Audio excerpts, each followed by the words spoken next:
మరణించిన తర్వాత మనిషి వెళ్ళిపోయే ఒక భయంకరమైన లోకం ఉందని, భూమి కింద ఉన్న మృతుల లోకమైన పాతాళం గురించి ఆలోచించటం అనేది, దాని గురించి బోధించటం అనేది చాలా అరుదు అని చెప్పుకోక తప్పదండి.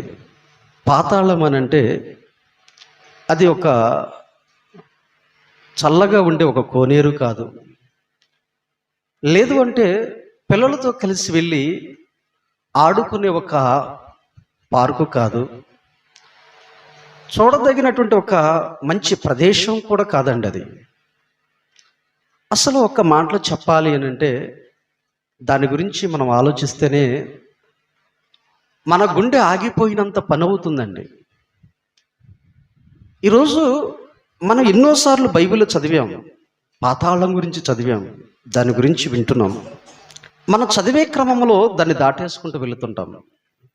ఎక్కువగా మనుషులు పరలోకం గురించి, స్వర్గం గురించి ఆలోచించటం అలవాటుగా మారిపోయిందండి. స్వర్గం గురించి ఆలోచించేవారు ఉన్నారు, దేవుడున్న లోకం గురించి ఆలోచించేవారు ఉన్నారు,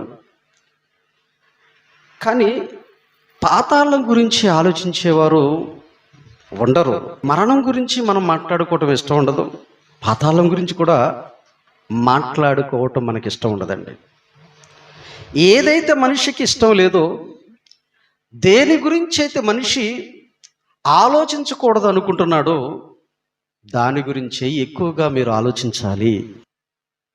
లేదా దాని అనుభూతి ఏంటో మనం తెలుసుకున్న నాడు నిజంగా దాని విషయంలో మనం చాలా జాగ్రత్తగా ఉంటామండి.